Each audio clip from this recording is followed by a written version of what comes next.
I want to present people with jazz theory not as a really scary intellectual college level endeavor, but rather as this is like a core fundamental way for you to start enjoying the music better.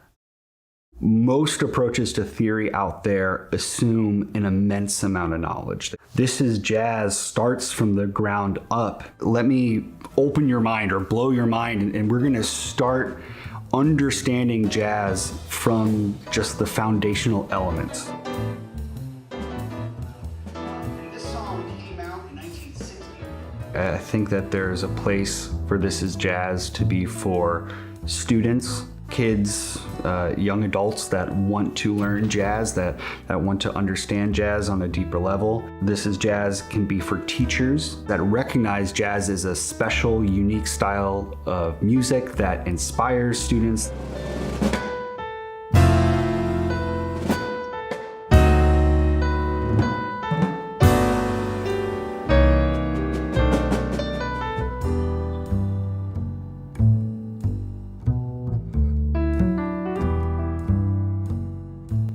Welcome to another episode of the Piano Pod, everyone.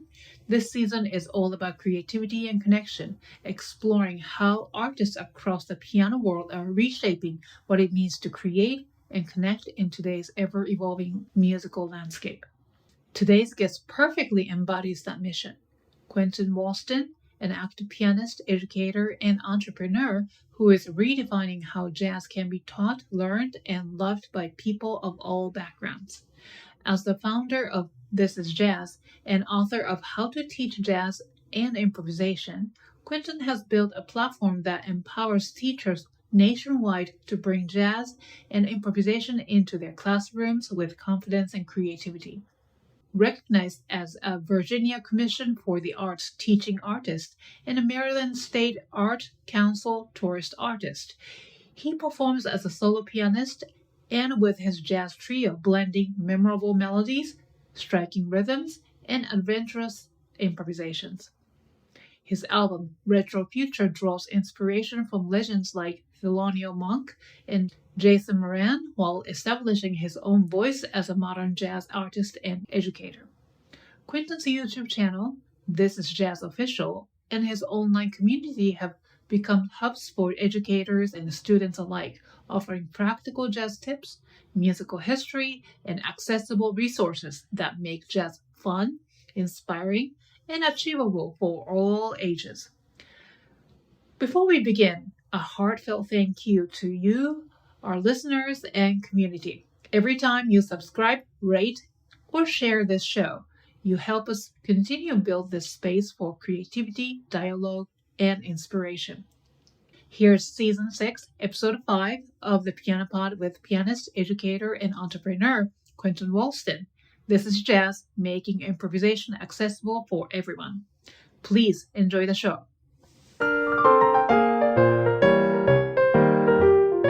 You are listening to the Piano Pod, where we talk to the brightest minds in the industry about how they are bringing the piano into the future and thriving in a complex, ever-evolving world.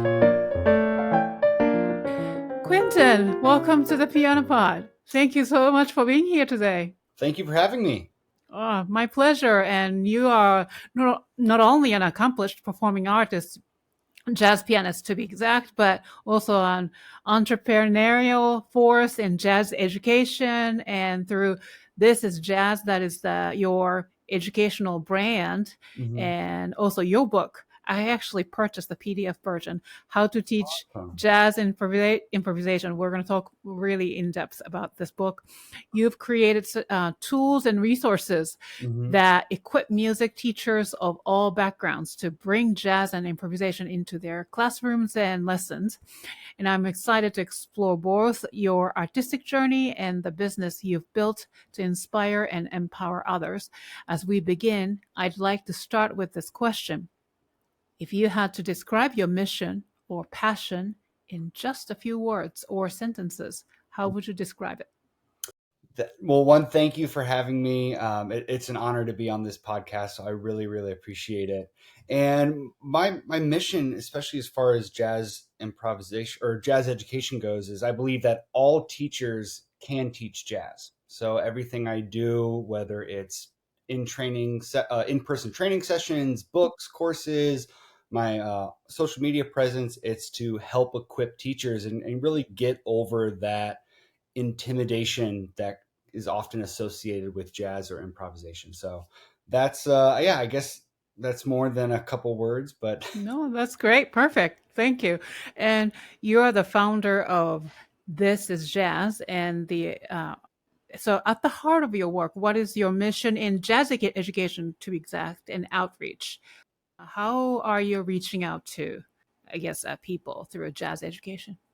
yeah, primarily now I'm mostly trying to connect with other teachers, helping teachers specifically be better equipped to teach jazz and improvisation. And not just piano teachers, but also public school teachers, whether that's middle school band or high school band, other areas as well, the college level, and thereby that also reaches a lot of students. I've found that there is a lot of material out there that's gained towards students. Like you can go on YouTube and look up really fascinating videos about how to be a jazz player, but not much is there to equip teachers. So I sometimes feel that teachers get locked into, well, I'm a classical teacher, I can't do jazz, or I'm this and I can't do that. So I really want to kind of extend out to teachers and help them in any way I can.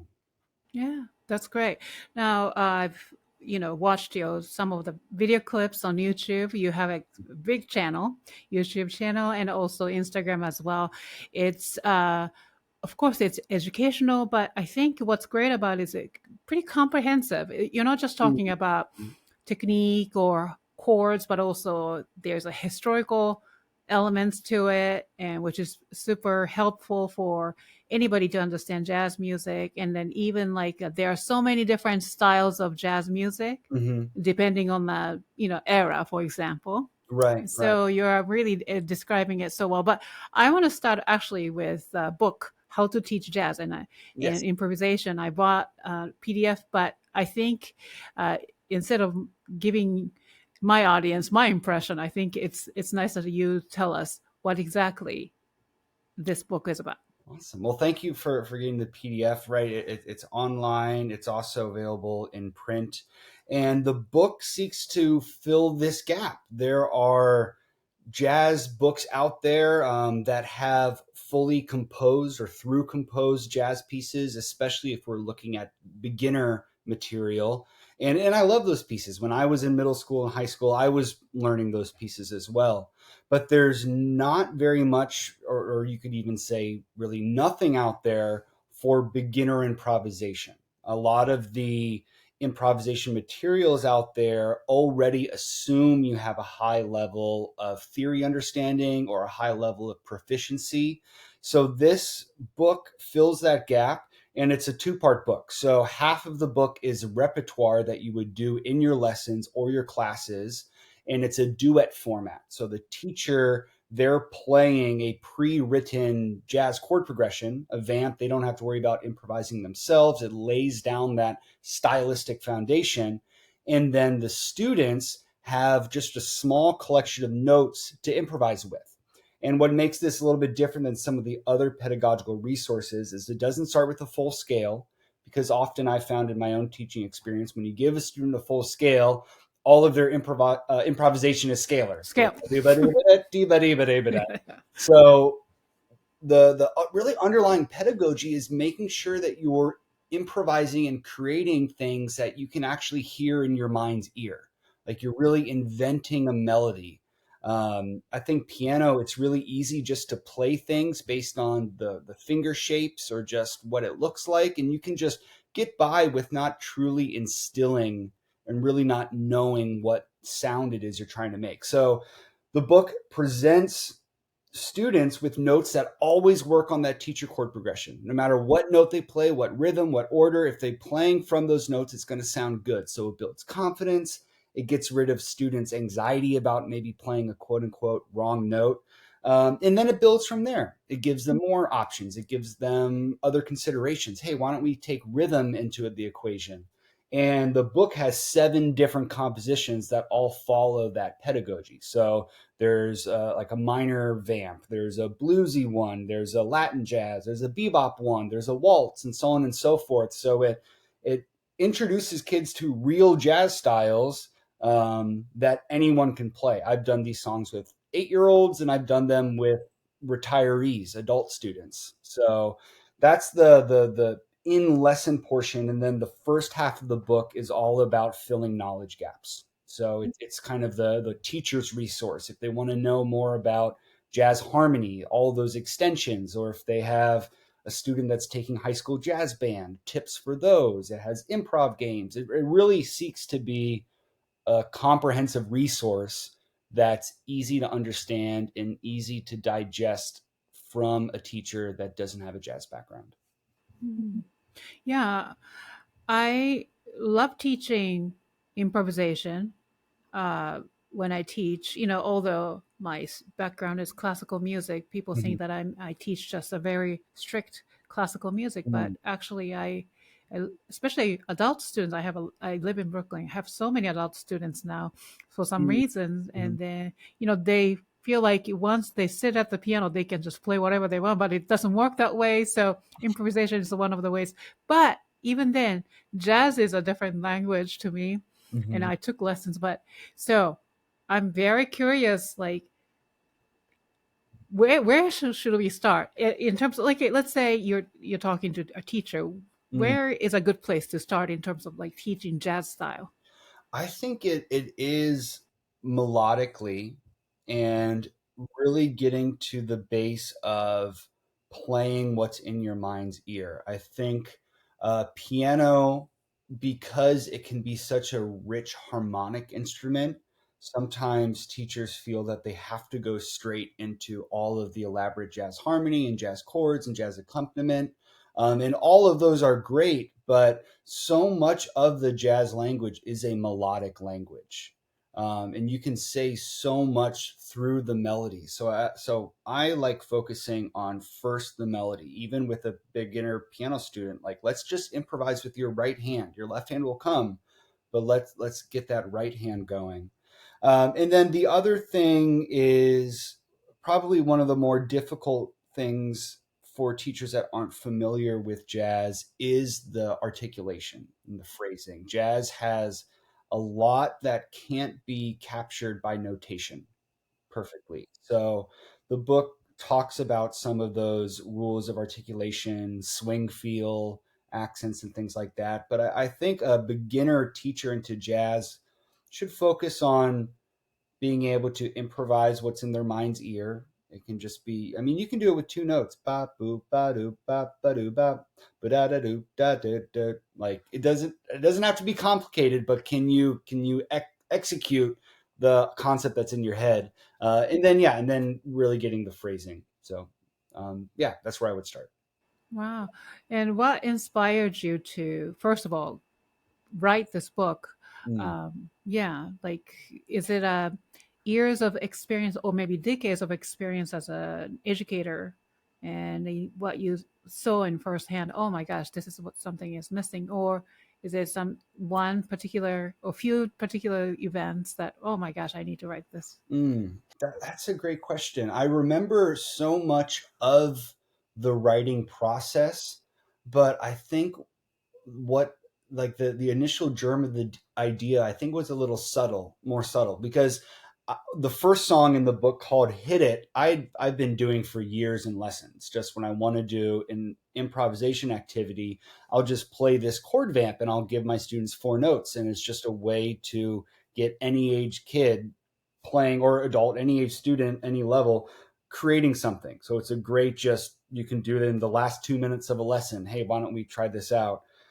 And that was the idea that I ran with. But I do remember there was a time where I was like, man, there is nothing out there. There's this hole in the pedagogy. And I had a student that loves jazz. So part of it was like, well, maybe I'll write some of this for him, or he can kind of be my trial student. So I think there's a few things that led to it, but it was essentially last a little over a year ago is when I really started the composing process for it.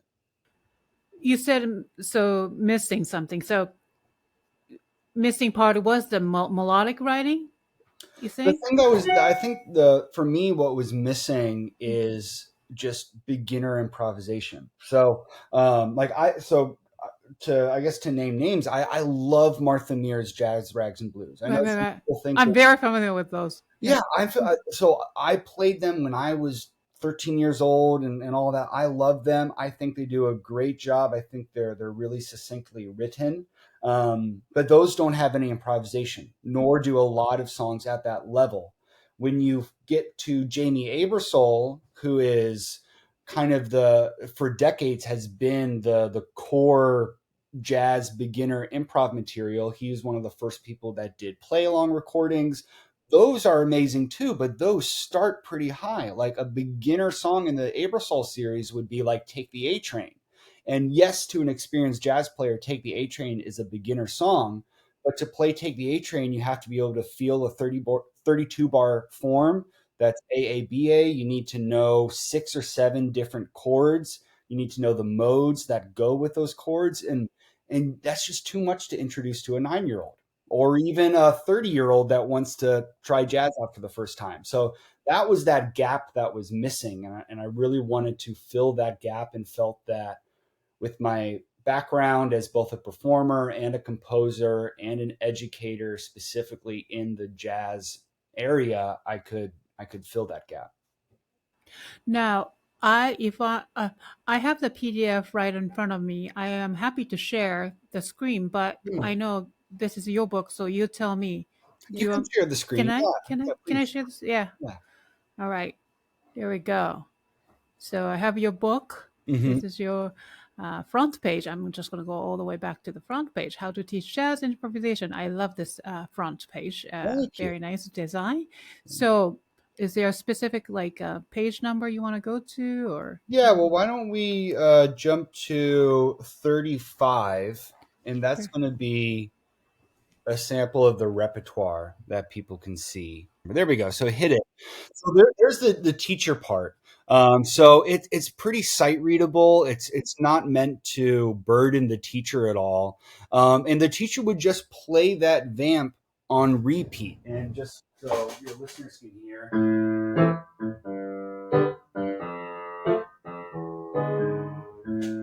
It's kind of that classic, like hit the road jack, that classic minor tetrachord sound. And then if you go to the next page, you'll see what the student has. So it just starts with 4 notes. They can play anything of those top 4 notes, any order, any rhythm, and it's always going to work well with the harmony.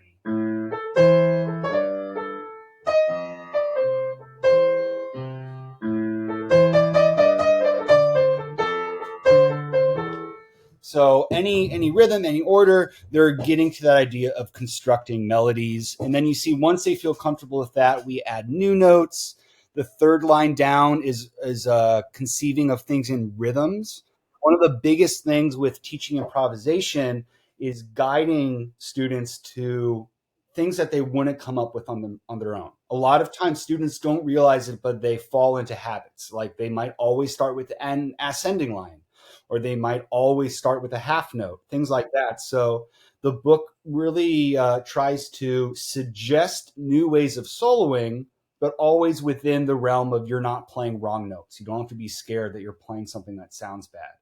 So this first one, let's say we pick, or the third one, ba ba da da. You could do a whole solo with.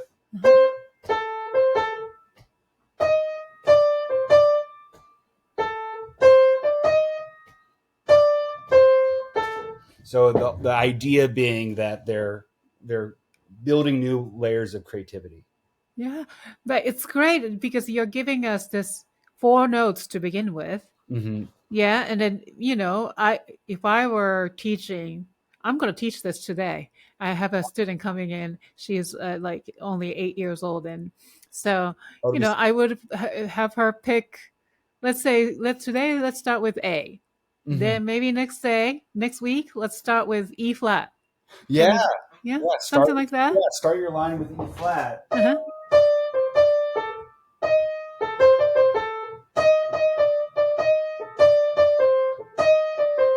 Yeah. Like those little things get them creating new melodies. Yeah, absolutely. This is great because then it's not overwhelming. It's not, and it's not, and you don't have to have a degree in jazz studies or something like that to be able to do it. It's really designed to get any teacher, any student playing. Thank you. Because, like you said, I was more thinking of chord progressions. Hmm. Like, oh my gosh, I have to learn all these chords. And then to me, I took a few months of jazz lessons during COVID, and it was w- I failed because I didn't have time to practice to be, and also I was so overwhelmed with the amount of extensions that you had to sort of memorize. Oh, that's hard. Yeah, I don't think music that way. You know what I mean? yeah, I'm a yeah, trained classical music, and do. I am able to do harmonization easily. I'm able to do transposition easily. I do classical style, but uh, improvisation. yeah. But then when it comes to extension and oh, flat five, almost Hmm. my mind doesn't work that way. It's interesting because that's the way that I was taught, and I've talked to other jazz pianists, and that's the way they were taught. So it's like this kind of recurring thing of like, okay, you're going to be a jazz pianist. Well, what you mostly do is accompany. So now you have to memorize this exhausting list of chords and chord progressions, and that is necessary if you want to master jazz piano. Like if you want to master harmony, you need to know every chord type in multiple inversions in different orchestrations, two hand, one hand. Like you do need that, but that way of starting, I think that it detracts people. Like and I learned that experience the hard way myself. When I was right out of school, I had someone through my church that wanted to take jazz lessons. She said, "I want to do something jazzy," and I did the very first thing that you kind of mentioned. I was like, "All right, let's work on some dominant ninth chords." And I think she lasted 2 lessons, and I'm like, "Where did I go wrong?" Those are big words for a Yes. beginner. Yeah, yeah. Yeah. Now let's bring your book back on screen. I want everyone to see more of what it offers. So if you scroll back towards the beginning of the book, that's where a lot of those other resources are. So if you do want to learn jazz harmony, I do have a page in there all about different jazz chords. Or if you do want to, Oh yeah, right here, 251. yeah, so that's a little bit of the theory behind the 251 and why it's such a ubiquitous chord progression. If you want to learn how to do walking bass lines in your left hand, or even if you're a bass player, there's things in there. So it Oh, this is the really, bass line. yes, yep. So all of that, Quentin, I'm sorry to interrupt you, but bass line is also difficult. it is. It's something that you hear it as jazz musician, and Mhm. then it's not easy. It doesn't come naturally. No, Mhm. there are definitely things in there. There are rules. There's freedom, but there's still rules to it. And to do it convincingly, it's good to know what those typical rules are. So yeah, the book's laid out to be. I mean, I think each concept is one, maybe 2 pages. So it's just a succinct way of saying this is what it is. This isn't super theory dense, heavy, jargony stuff. It's meant for all instruments too. That's why you saw that page about jazz guitar chords. So they're your piano chords. So if somebody wants the top row is simple, what we call shell voicings. You only have the root in the third or the root in the seventh. So that kind of walks through the chords that would apply for, and this is great. Yeah, if you have a student that's eager to really run the full race of mastering harmony. But as you saw from the other section, that doesn't have to be the only thing you use the book for. You can use it for your 8-year-old student, so to speak. Oh, yeah, I can see that. Yes. Perfect. But as a teacher, I can read this thing, right? These Hmm. like a little bit more uh, let's say filled with jargon and everything. But when it comes to teaching 8-year-olds, for example, today, I don't have to go through all that. I Exactly. can just Yeah. go straight to page 35 that Hmm. we first took a look at. Yeah. and start improvising without explaining. Just use these 4 notes. That's I right. will do the accompaniment part. Just no, just do it. That's the sort Yeah. of thing. Yeah. Yeah. When I've talked to teachers before, when I'm giving them information about the book, I'll say, like, you can start this in your first lesson and then grow with this book for years. Like, you can use it right away, and then it can be on your bookshelf, in your lesson, on your piano as you continue to grow in jazz. It's also got recommended recordings in there because a lot of jazz is learned through listening. So I break down recordings not only by subgenre but also by instrument. So if you're like a high school band teacher and you want your trombone players to get inspired, you can show them some albums by trombone players and stuff like that. Oh, wow. That's cool. That's great. Yeah, nice to be able to connect what you're doing with the actual playing actual pieces. Now, you mentioned about part two. Right. So the first half of the book is where you are right now. That's Hmm. more of the information aspect, filling in those information gaps. What is jazz harmony? What are these kind of things? Uh-huh. The second part is the songs that Oh, the part that composition. yes, right here is the part two. Yep. Yep. And then let's say second piece is the Summerstorm Blues. So talking about blues style, maybe. It's more of a boogie boogie feel. That kind of old school boogie sound. It introduces kids to the 12-bar blues. There's an up tempo bebop one. They're Oh, yes. Dizzy Bop, Hmm. named after Dizzy Gillespie. Um, I also recorded sample solos of every tune Uh-huh. where I'm improvising with the parameters so students can hear it. And then also, I recorded all the teacher parts as play alongs that are on Spotify and YouTube and all the streaming platforms.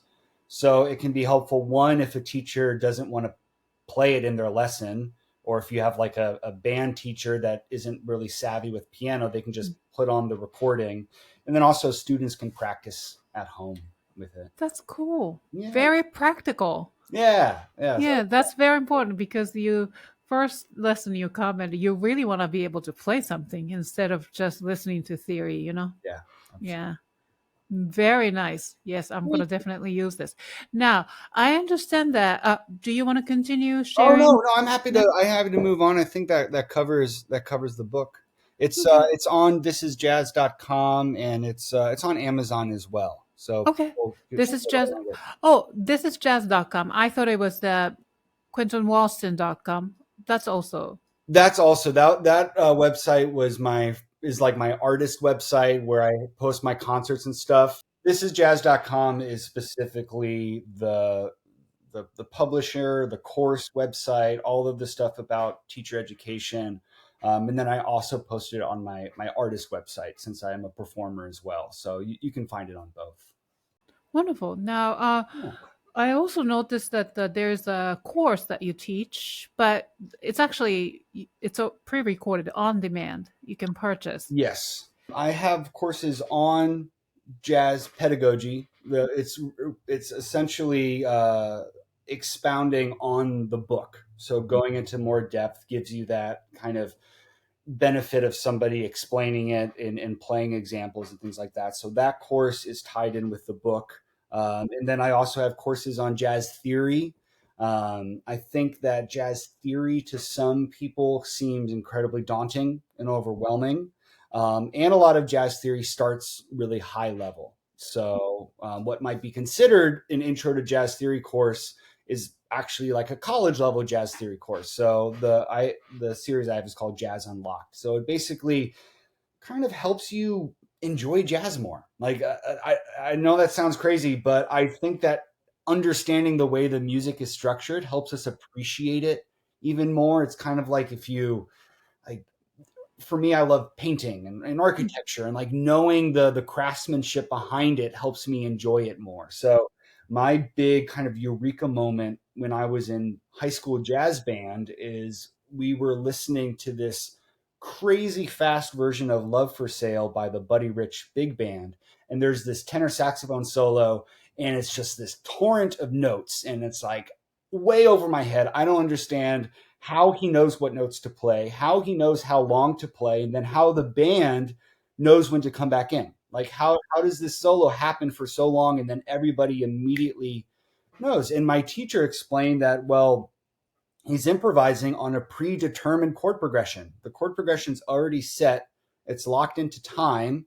So he's playing notes that work well with those chords. And then since it's a predetermined length, the whole band can just follow along with the chord progression. So everybody knows where everyone is all at once. And just that insight made jazz so much cooler for me and so much more fascinating because I could follow along. And it's like I now understand kind of how the magician did the trick kind of thing. So the theory courses seek to do that to people, to kind of give them this cool understanding of jazz. This is why the chords sound like this. This is why solos work like that. So yeah, so those are the courses. They're available too. And then also I have one on piano history because I'm a history dork. I did one on jazz piano history. Wow. Yeah, but I can tell. I mean, I'm not calling you a dork, okay? I didn't say that.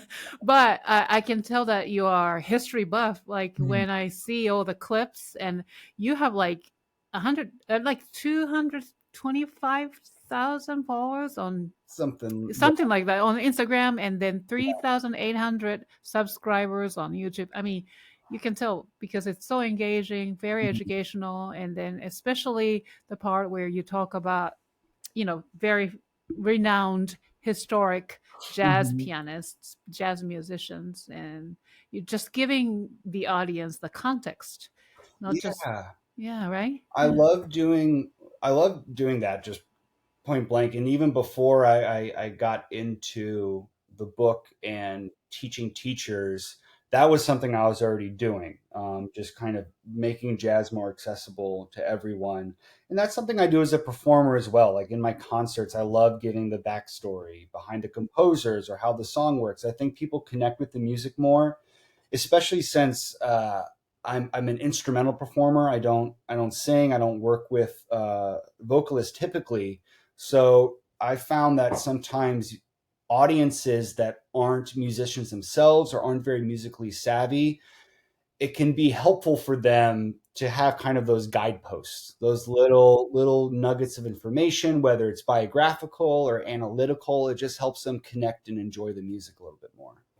You've been giving like, workshops and training sessions in schools. Hmm. That's amazing. So basically going to schools and then teach band, right? Jazz. Yeah, yeah, that's been really fun. Huh.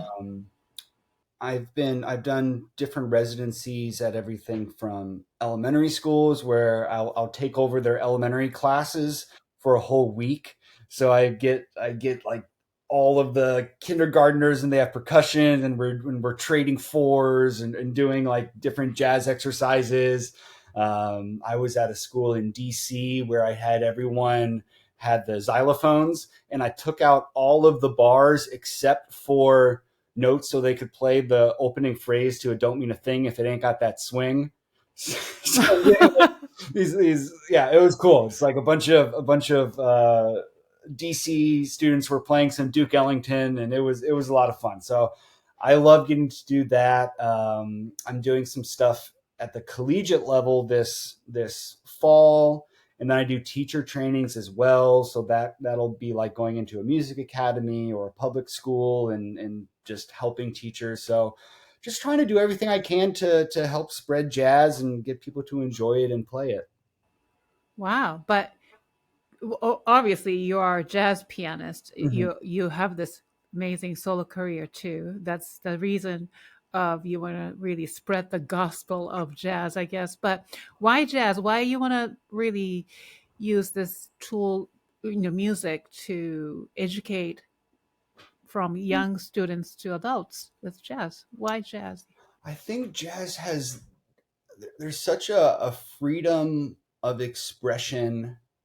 And it's not that. I think they're not just that, I should say. I think there are so many amazing things that all coalesce in the musical style of jazz. So for people that want to be very expressive. You have the avenues of improvisation that jazz offers. For people that are very analytical, you have all the exciting music theory that jazz offers, whether it's the history, I think, or even if people just resonate with it and they like the beat and the drive. Jazz has such an exciting feeling to it, that rhythmic pulse. So I think just the from a musical standpoint, it kind of satisfies all of those inklings that one might experience. And then also, I mean, I love the idea of preservation. I think it's a very special type of cultural art form that is worthy of preserving. And when I speak to that, I'm also speaking to the swing style of jazz, which jazz is not limited to swing anymore. It hasn't been for some time, but I do think that uh, that the swing style of jazz should be preserved. But yeah, I think it's accessible to all. I think kids can enjoy jazz, adults can enjoy jazz, and I think it satisfies all those musical aspects. Yeah. Wow. And also empowering too, being able to create their own music. Yeah. Yeah, yeah, absolutely. Yeah. Absolutely. Hmm. Now, it's so admiring that you are able to teach group of young people to play a musical instrument, because I'm more a one-on-one person, a classical musician. So, Mhm. um, how do you engage them? Because shorter attention span. You hear this a lot, um, but how do you excite them about learning music? That is a good question. I don't know if I've kind of self-analyzed Hmm. in that regard. I try to let's see, I'm trying to think through like what I've done in classes before. Um, I think doing hands-on stuff is really exciting. I think allowing kids to create can be exciting, but I've definitely had like behavioral issues. I think certain age groups they get distracted and sidetracked and yeah, I think any teacher has that difficulty, and that's one of the reasons I have so much respect for public school or even private school classroom teachers, because I can do it in a week, but I couldn't do it long term. It is so draining, and it's such a unique style. So I have so much respect for that. But yeah, I try to engage the students, kind of set the bar high where they can rise to the occasion, um, and and yeah, do things that I think would be exciting for them. One of the activities that I'll do, well, I'll say like everyone's a composer, is I'll give everyone like xylophones or something, and take out the bars that wouldn't be tonally enjoyable. So I'll usually give them like a pentatonic scale or even fewer notes than that, and we'll go on the board and we'll write down certain moods. Like so, it might be like energetic, sad, happy, and then I'll have them write down or shout out musical characteristics that are attributed to that mood. So if it's sad, I'll be like, is that slow or fast? And they'll write slow. Is that major or minor? And then we'll put minor. Is that like loud or quiet? And we'll do that. And then we'll all improvise together. It sounds totally chaotic, by the way. It doesn't sound refined at all, but they feel like that they got to create music that didn't exist 20 minutes before that. So, and we'll kind of plug along where they get to create a story or create a musical piece. So when I do work with students, I really try to come up with stuff that is really engaging and challenging all at the same time. Hmm. Um, Wow. Bravo to you. Obviously, you've been quite very successful. Now, so let's dive into more business side of your yes. being, and let's talk about social media and YouTube. Why not? Yeah, it's really love and hate, right? Oh my God, yes.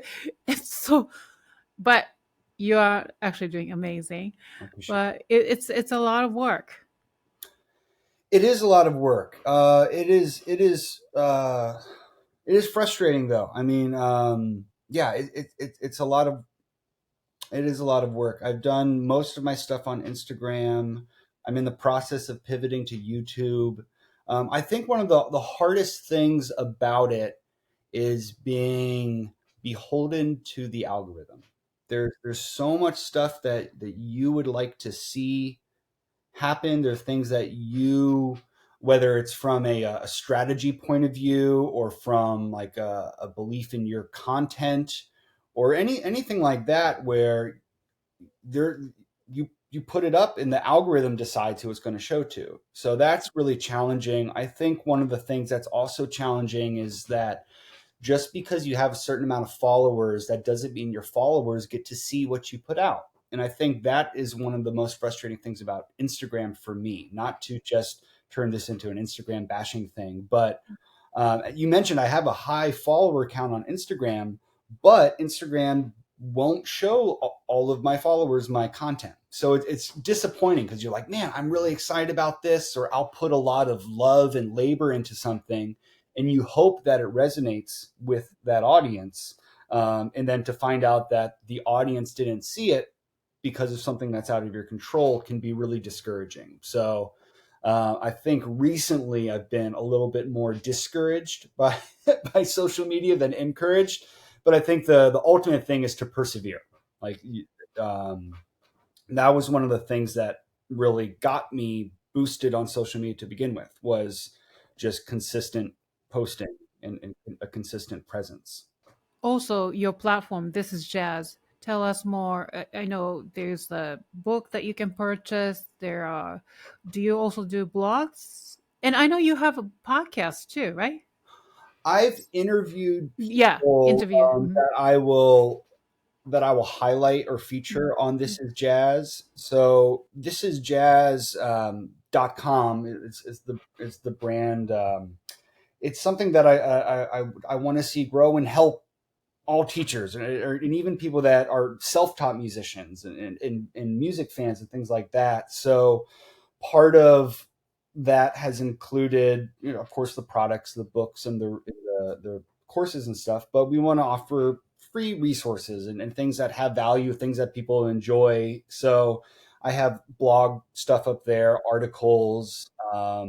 Some of them are music theory related. Some of them are music industry related. Like I did one that was, how can you make money as a jazz musician? Because you come out of music school and you've got a very fancy jazz degree, but how are you going to pay the rent? So yeah, just trying to help people. And I think that one, it was just, the whole blog was just like, here's 20 things that I've done personally as a jazz musician that'll make you money. And then the interviews has been incredible too, because I've had the chance to connect with some incredible musicians, like Aaron Parks, Ari Honig, Pat Bianchi, just these amazing, like, top tier jazz artists, and just getting to sit down with them for an hour and talk music has been so cool. I recently did one with Dom Flemons, who is a banjo player and a master of African American folk music, like roots music. So just talking about what are the parallels to like blues music and jug band music of the 1920s in jazz. So it serves my greater audience, and then it also is like it's personally really satisfying just to get to talk with these people. But yeah, yeah, Oh, I totally understand. That's the reason of the piano part too, yeah, It's like, yes, I want to serve my audience, but the the the my audience is actually me. I'm thinking about myself. right, If I interview this person, then I get to learn. And then right. if I interview you, I get to learn about more about jazz and how to teach jazz. So That's right. this has been really a wonderful conversation. Awesome.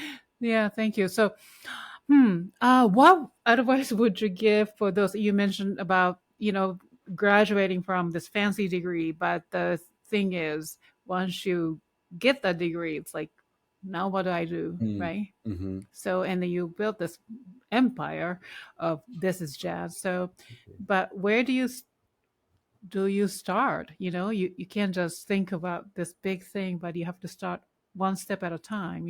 Yeah, I think people should, well, one, understand that they have to do multiple things. Like you have to do multiple streams of income. Um, so that can be teach. Like I still teach private piano lessons. I love teaching private piano lessons. Like I get to connect with students and I get to be really close with families. But yeah, so like it can be teaching, it can be gigging. Just within the realm of gigging, there are so many avenues for gigs. If you live in a major city, I would try to do corporate gigs, get on the roster of as many agencies as you can. Where I mean, I do those where there's a law firm that's having a yearly celebration and you're the background artist, or if you live in an area that has a bunch of wineries and breweries, like you've got to learn how to be a performer, and a lot of that is through background music gigs. Like you have to master your art of doing it in front of people. You have to master your business acumen. You have to master your communication skills. All of that.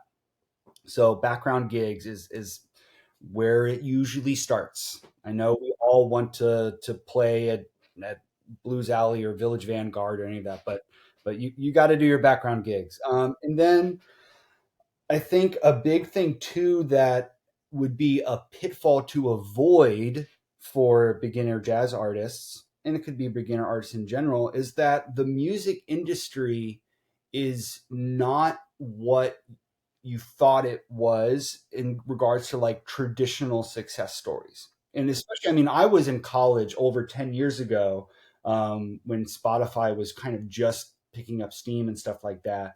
But like the whole concept of I'm going to get signed to a record label and then I'm going to be rich, or these kind of things, or well, if I just get an agent, then I'll be set. Or if I just get a manager, these kind of really traditional sounding paths to success in the music career, I have found have been more of a time sink in an effort sink than actually pay out dividends that are actually worth it. So I think if students understand that, or not students, but young artists and young entrepreneurs understand that they shouldn't put their hopes in a traditional model and should instead work on other models, that would be helpful.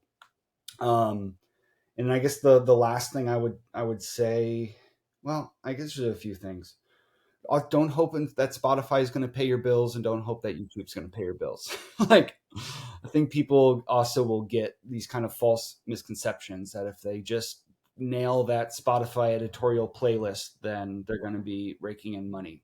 Don't bet on that. So yeah, it's a lot of hard work. It's diversifying what you do as a professional musician, and it's not giving up. It's just persevering and doing it and doing it and doing it and doing it and not stopping. Yeah, that's true. That's true. So let's talk about your album, Sure. Retro Future. Yeah. That blends inspiration from Thelonious Monk to Jason Moran. Yeah. Jason Moran, he's an incredible pianist. Yeah, so the album Retro Future we did out last year. It was with my trio, piano, bass, and drum set. And it has swing. In the jazz world, we refer to that as straight ahead jazz. And for me, I've always been so inspired, and my attention is always so captured by pianists that kind of play with the boundaries, like are really kind of pushing. So like Thelonious Monk to me is a great example of that. He swings, he uses traditional chord progressions, but he has a certain percussiveness to his playing. He's not afraid to experiment with dissonance. The same thing goes with like a lot of Duke Ellington's trio recordings. He didn't make many, but of them, you're like, wow, this is coming from that super popular big band artist. Like this is pretty out there. So I really like that balance of traditional and pushing the boundaries. And a modern artist like that would be Jason Moran. You can hear he's inspired by people like Fats Waller, but then can play some stuff that is just it's kind of atonal, but it's also really, really fascinating. So that's where the name Retro Future comes from. I wanted to look back to the traditions of jazz, but also have my own modern take to it. And it has, I think, I can't remember how many tracks, 8 or 9 tracks or something. And many of them are originals, and they all kind of will play around with that. So the first one, I'm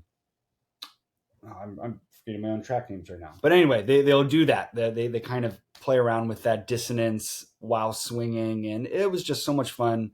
It was an idea that had been in my head for a while, like a sonic idea, like a sound that had been in my head for a while. And it was really cool to hear that realized and made tangible.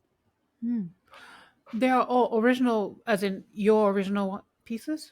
Yes, Music? yeah, original compositions. Mhm. I believe the only covers we did was Take Five. Right. Yes, I heard that. Yeah, Yeah, that's your solo, don't you know? yeah. Take Five Right? was solo piano. Mm-hmm. 2 tracks on there that are solo piano. Yeah, I mean, Take Five, I think it's great. Sometimes I think for a little while, it was kind of relegated to like being too popular, kind of like a band playing Freebird or something. They're like, oh, don't do that. That's been overdone. But it's like, it's a cool tune and people love it. Like my first reel that went viral on Instagram was me breaking down the theory of Take Five. And it's like, that song resonates with people. Like just because something's popular doesn't mean it's like uncool. So anyway, that's that's a different thing. But yeah. So we did Retro Future. We printed it on vinyl, which was a goal of mine since I was in high school. So it was fun. Wow. And so now this Retro Future is available on streaming services like Spotify, iTunes, and Yep, it's on all the streaming Amazon Music. services, and that one's on quentinwalston.com because Okay. that one's my artist website. I try to keep them a little bit separate. This is jazz. I don't want to just have it up there just to sell my own music. 'Cause I'd love This Is Jazz to grow to have other teachers involved and other books and other things. So I want it to be something kind of bigger than myself. But yeah, quentinwalston.com's got my records and stuff like that. How was jazz being introduced to you? Like, Mm, did you start out as a regular, like a piano lessons, like, learn middle C and all that stuff, mhm. and, major minor chords and, Yeah, yeah. So when I was, I think 12. Yeah, I think when I was 12, my mom bought this 1898 giant upright piano, beautiful mahogany cabinet off of eBay, and my dad like put it in the back of the pickup truck and drove it, and we backed up to the house and pushed the piano in, and I was like a moth to a flame. I was just all over it. And it had to get fixed up. So while they were getting it fixed up, I got one of those tiny little like 50 key Yamaha, no weighted keys pianos. And I was tinkering on that in my room. And so I was teaching myself for about a year. And I was figuring it out and I was really, really enjoying it. And my parents saw that, okay, this isn't just like a passing fad. He's genuinely interested in it. So they got me piano lessons. They got me traditional style piano lessons. I had a great teacher that was open to jazz, but she didn't have a strong jazz background. So that's where the whole Martha Meir stuff came in. Like she did her best to find resources that would match my enjoyment of jazz. I also was really interested in ragtime and boogie woogie. And probably at the time, for the majority of my middle school and high school years, I would have told you that I preferred ragtime and boogie woogie. And I think that was more of just not being exposed to jazz proper. Like I did not being super familiar with who Oscar Peterson was, or Bill Evans was, or Mary Lou Williams, or anything like that. And then the really interesting kind of side story that's so necessary to telling my jazz story is that I was in a bluegrass band when I was in Cool. school. Yeah, so I I love bluegrass. yeah, Yes. I grew up in Virginia, and there was a big bluegrass presence there. And the thing with bluegrass is it also has a lot of improvisation. And there's a lot of similar structures. You're improvising over the set chord progression. In a performance, it'll alternate between improvised solos and verses. So you'll sing the verse, then there's a guitar solo, sing the verse, then a fiddle solo, sing the verse, then a mandolin solo. Um, so I was doing that in parallel to my piano lessons. And it wasn't until I think junior year of high school that they finally overlapped. And I realized I could take my love of improvisation that's in this genre and blend it with my love of piano that's over here. And once they met, that's where I really started pursuing jazz. But by that time, I was a junior in high school. I told my teacher, like, within, I didn't have very much time. I was like, hey, I think I want to go to college for jazz. She was like, okay, then we've got to get you ready for an audition in a few months. Wow. But once you get caught by the bug, you're on your way, right? that's, Yeah. that's right. But that, I don't know, that inspiration is we're trying to cultivate Mm. to students, no? Yeah, Yeah. yeah, absolutely. Yeah. Because, yeah, I mean, you don't, it's tough with trying to cultivate inspiration because a student doesn't know what they're going to love. A student doesn't know what they're going to be passionate about. Um, like, I mean, this is, you know, my son is 4, and I remember I was doing some work and I put a Beethoven record on to do some work, and I turned around and he's just transfixed.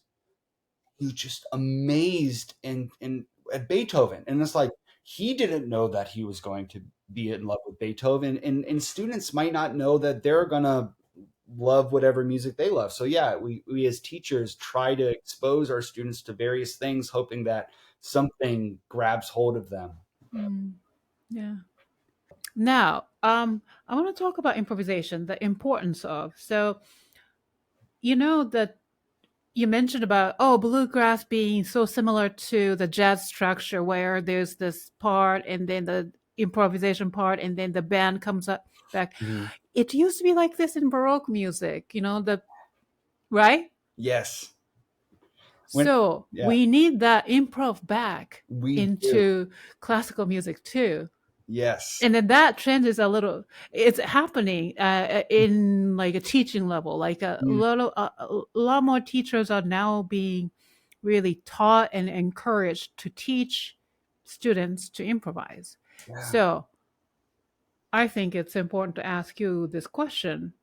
How do you think music teachers, how important it is to teach young people improvisation? Yeah, I think it's incredible. And I love that you touched on, I think it's incredibly important. And I love that you touched on Baroque improvisation. I remember learning in college about basso continuo and like, wait a second, or jazz is like history repeating itself because that came first, of course.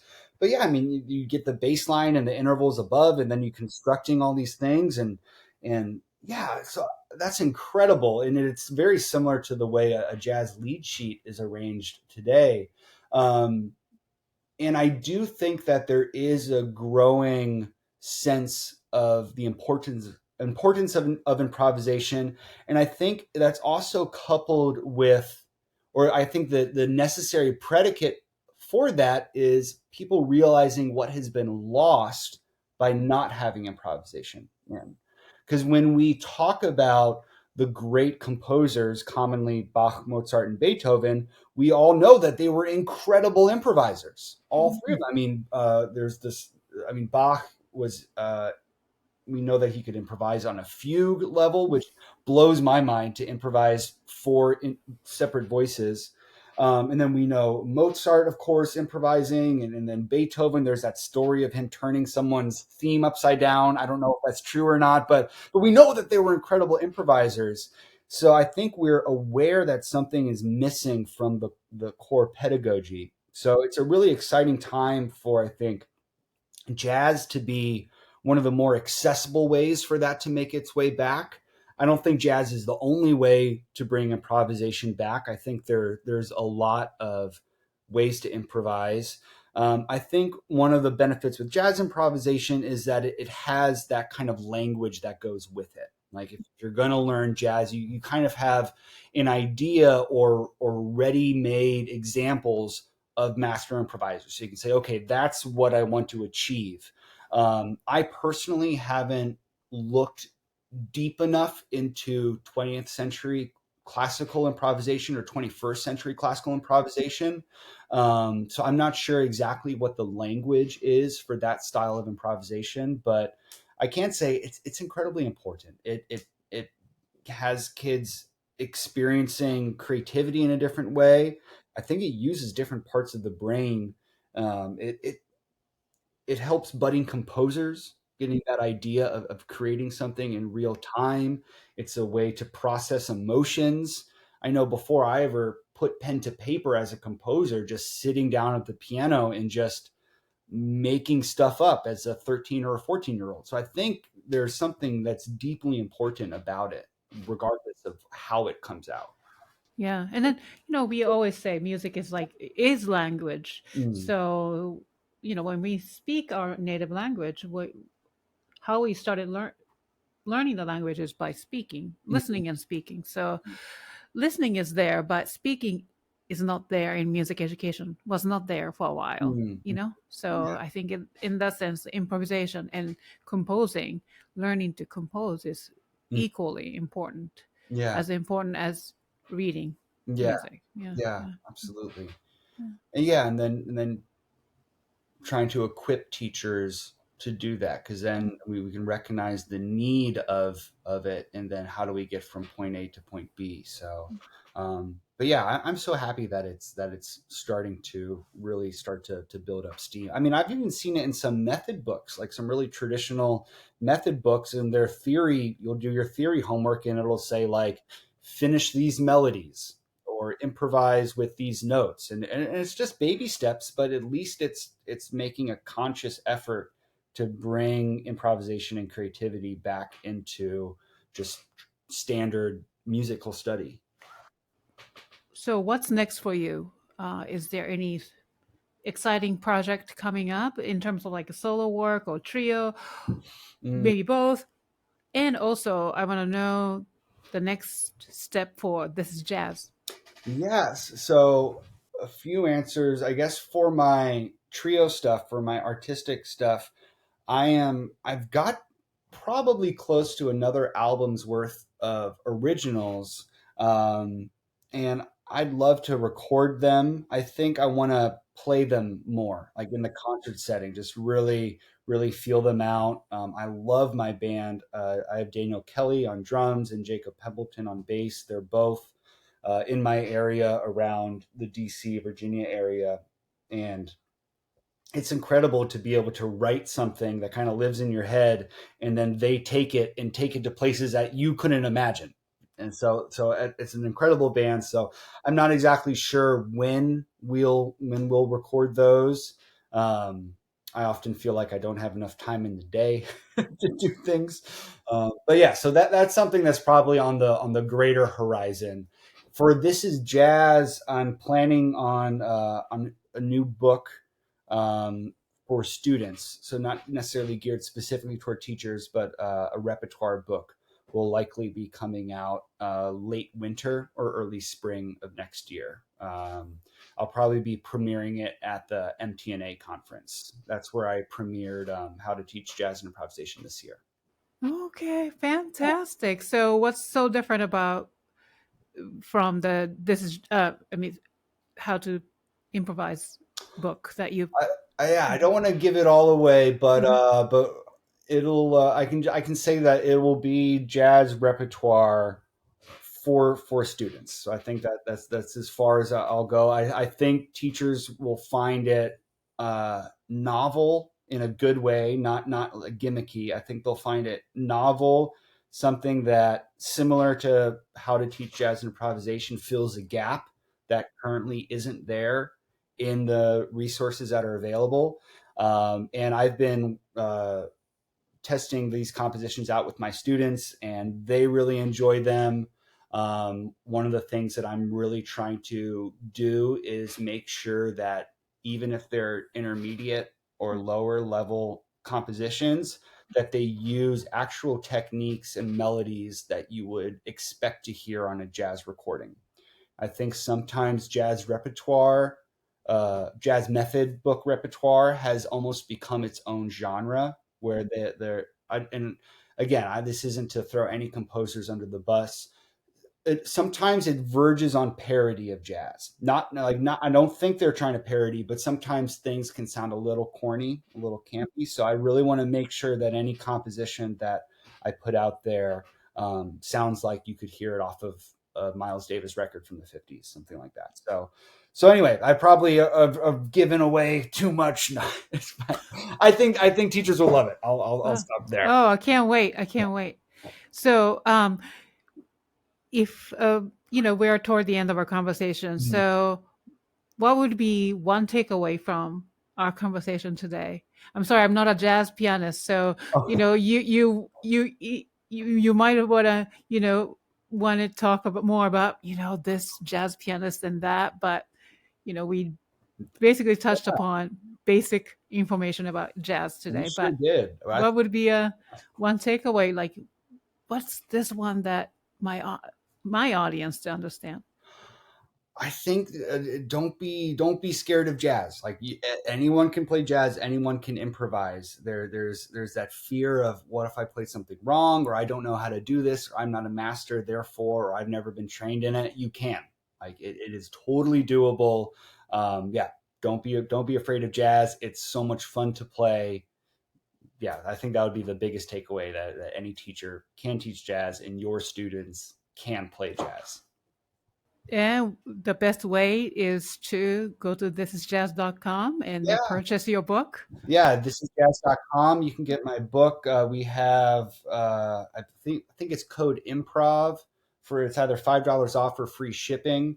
And yeah, it's spiral bound, so it stays open on the music stand. It's also available there as an ebook. And it's on Amazon too. If people prefer Amazon, I always prefer thisisjazz.com. But if you want, it's on Amazon. It's digital on Music Notes, and if you have Piano Marvel, that's that interactive. We're also on Piano Marvel, just the compositions though, not the information stuff. So if you want to do the play-alongs there, but yeah, that's probably more than enough. Short answer: just go to thisisjazz.com. Great. So, what's the best way for my audience to get in touch with you? That would be Instagram account or Yeah, Instagram it's my name, Quentin Walston, Quentin. You can also reach out directly at This Is Jazz. I think it's contact at This Is Jazz. You're not going to go to a spam folder. I'll read your stuff personally, and I'll be happy to answer any questions. And yeah, I mean, I just want to help teachers. So if you have questions, you're like, hey, this chord doesn't make sense, or just let me know. I'm happy to help. I'm available. Great. And then your YouTube channel is at This Is Jazz, no? Yeah, This Is Jazz. I think it's This Is Jazz Official. I think official. Yes. Yeah, This Is Jazz Official. Yeah. This Is Jazz Official. Yes. Somebody took This Is Jazz. Oh. You need to fight them for it. No. Okay. Well, it's official, so yours is more official. Yeah. That's right. All right. Thank you so much for this conversation. Is there anything else? I mean, we are going to go to the rapid fire questions, but anything else you need to cover? I don't think so. I enjoyed this so much. Thank you for having me. This has been incredible. So yeah. Thank you so much. Absolutely. So before I let you go, we have one more thing to do. The Piano Pod's rapid fire questions. Now we take this segment very seriously. You've shared your stories and expertise today, but these questions carefully curated by our team will give our listeners a glimpse into who you truly are. So let's do this. Let's do it. So answer each question as short as possible. No explanation is necessary. Okay. Level 1. What is your comfort food? Sweets. In anything particular? Probably chocolate. Probably chocolate. All right. How do you like your coffee in the morning? Black, no cream, no sugar. All right.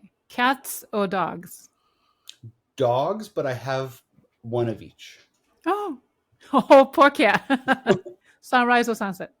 Ooh. Probably sunset, though I am an early riser. Okay. Summer or winter? Ooh, summer. Okay. Now, level 2. Okay. What skill have you always wanted to learn but haven't had a chance to? Ooh, skill I've always wanted to learn, haven't had a chance to. I can't dance, and my wife can, so I bet she would love it. And I know she has told me she would love it if I could dance. So that's probably That would be dance. okay. Sounds good. What is your favorite word? What is your word or words to live by? Words to live by. I'm Christian, so I'm gonna have to go with that. I'm gonna love the Lord your God with all your heart, soul, and mind and strength. All right, sounds good. What is the most important quality you look for in other people? Oh man, kindness. Name a composer or jazz pianist you wish more people knew about. More people knew about Hmm. probably Lenny Tristano. Oh, I don't know. Lenny Tristano. Yeah, Okay, yeah. I need to look Check him this out. person up. Check him out. Okay, now level 3. 2 more questions to go. All right. Name one piece or one song in your current playlist. Doesn't matter what genre it is. Oh, just one piece or one song. I was listening to Brad Meldow play "Think of One," which is a Thelonious Monk composition. I'm working on Monk, and I wanted to hear how he interpreted that piece. Okay, I'll check it out. Now fill in the blank. Usually it's music is blank, but for you it's jazz is blank. Creative. Ooh, yeah, great answer. Quentin, thank you so much for joining us today, for Thank sharing you. your story and wisdom expertise. I really enjoyed, and thank you so much for being such for your openness and generosity. So, to Absolutely. our audience, if you'd like to explore more of Quentin's work, visit his website at quentinwalston.com and follow his YouTube channel at This Is Jazz Official for practical jazz tips and educational materials and performance clips as well, and behind the scenes insights into his projects. You can also connect with him on Instagram, Quentin Walston, and you can find all the links in the show notes. And of course, a huge thank you to all of you, our faithful fans and listeners, for tuning in. If you enjoyed today's episode, please give it a thumbs up and subscribe to the Piano Pod on YouTube. Share and review this episode on your favorite social media platform and tag the Piano Pod. It's one of the best ways to help our community grow, and we love hearing your feedback. For the latest updates, guest news, and stories that spark creativity and connection, follow the Piano Pod on Substack, TikTok, and LinkedIn. I'll see you in the next episode of the Piano Pod. Thank you so much, Quentin. Thank you. I appreciate it. Thank you so much. Yay. That was awesome.